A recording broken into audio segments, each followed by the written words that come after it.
I made the dumpling for the Kiwi back to 2010. We spent months to design the flavors of the dumplings and the ingredients of the dumplings.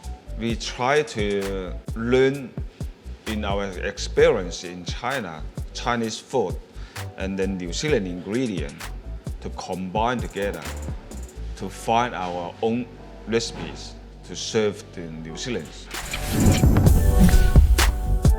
The people in Tyson now, will they have the dumplings the same way that we have the dumplings from the Dumpling Company here? Difference.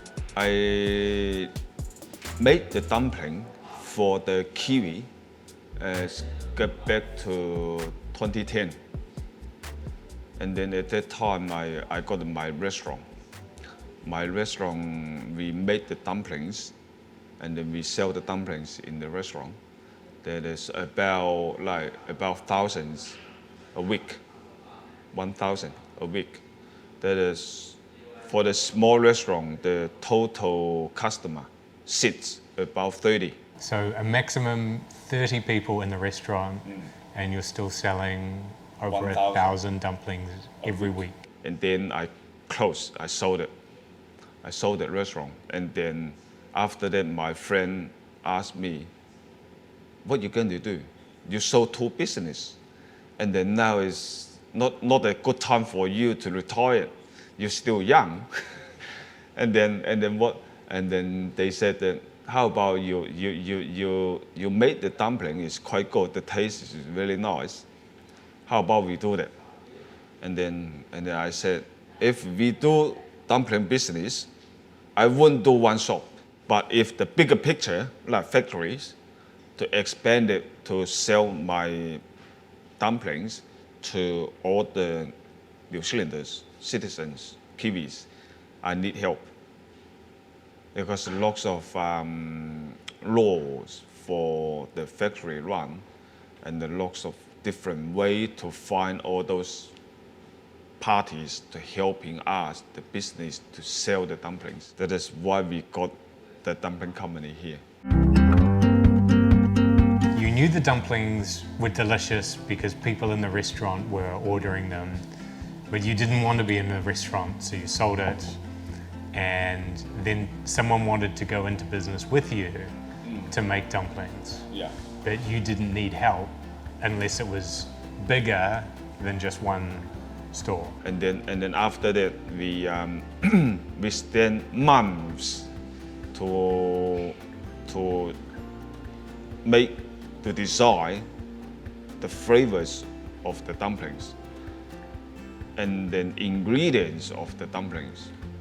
We've been to Queenstown, Auckland to try their dumpling.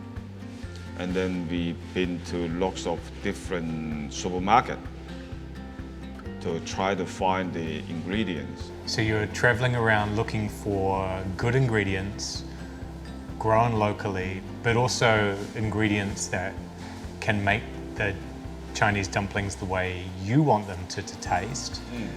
What did you find? Like, what were in the dumplings you had? What were some of the things that you liked in them, and what were some of the things you didn't like? Our goal to make the dumpling is not compared with the other company that made dumpling. I just try to match with the Kiwi flavors. My customer like my dumpling. They come to me.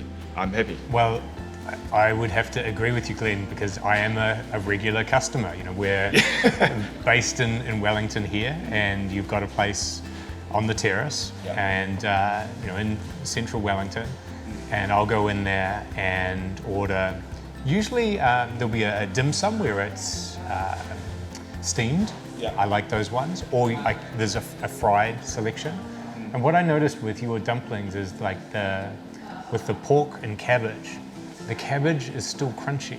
Like there's still crunch to it, and you get this deliciousness from the pork. It like melts in your mouth. And when you use the dumpling, when you use chopsticks to pick up the dumpling, it's perfectly sized. There's a texture around the outside to them. Yeah. How long did it take you to master the menu that you wanted to offer? The menu, after those months to taste the different dumplings and the final ingredient, and we mix and tried it. Okay, so it's like lots of times. At that time, when I see the dumplings, I just thinking about, do I have enough? Because lots of taste, lots of try. And then after the final times, we tried it, we tasted. Finally, we find it. Those exciting feeling that means I done.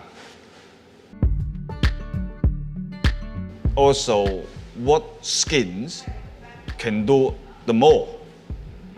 Either you steam, you pan fry, stir fry, or deep fry. In the beginning, our dumpling, really soft skin. And then the dumpling after the steam or pan fry, they can't step one to the other. But now, my skin can mix with deep fry, stir fry, pan fry, steam, and then they can step up. So what I'm hearing from what you're saying, Glenn, is that there is a deep desire to make the best dumpling from New Zealand ingredients with being authentic to what a Chinese dumpling is, but making sure that it is done in a way that is something that is yours visually, that looks like and tastes like what you want to create. Yeah, we try to learn in our experience in China, Chinese food, and then New Zealand ingredient to combine together to find our own recipes, ingredients to serve the New Zealanders. Because you've got a lot of capability, like looking around here, this in Kai Wharawhara, this is a very large production space. You could create a lot of dumplings here. More than 1,000 a week. More than 1,000 in an hour. More than 1,000 in an hour. So my machine can do 130 in a minute. You're keeping a lot of people in Wellington fed every day for their lunches. And so you're only a couple of steps away from doing the same thing for the rest of New Zealand. Yeah. You just need to find a set of supermarkets that have seen what the customer's reaction has been to your dumplings in the Wellington stores, and then decide that they like the look of the packaging and they range it so they can introduce it to their regular customers. Because they're quite easy to cook from frozen, aren't they, in the home? Easy. What do you need to do to cook them? Oil, water, pan. Any oil, like canola oil, bran oil? Just depending on what you like. You can do veggie oil, coconut oil, peanut oil, whatever oil you can use. Just depends on your flavor. Any oil, water, pan, and the lid. Of course, the heating plants. And also later on, I'm planning to the way even getting easier, ready to eat. You just when you buy it, put it in the microwave. In a minute, you can eat straight away. Not as good as frying it yourself, though. Of course, of course. But good for the students. Yeah. In the hostels, just have a microwave, no frying pan, easy. Or after steam or after boil, you can stir fry with some veggies on it. I think I know what I'm having for dinner tonight. Yeah. and put some extra flavors on your own with some veggies, stir fry. My dumpling is quite, easy. Well, thank you very much for sharing the Dumpling Company story with me today, Glenn. I've enjoyed hearing how the company began. Yeah. learning a little bit about the plans for the future, and also actually how to cook dumplings.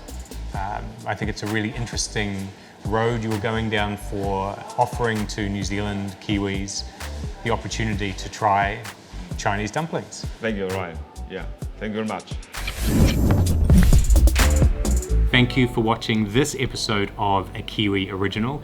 If you like what you saw, then hit the subscribe button and you'll get other episodes just like this one in your inbox. Make sure you hit the bell too for notifications, and you'll be served up uniquely Kiwi stories like this one contributing to New Zealand's future.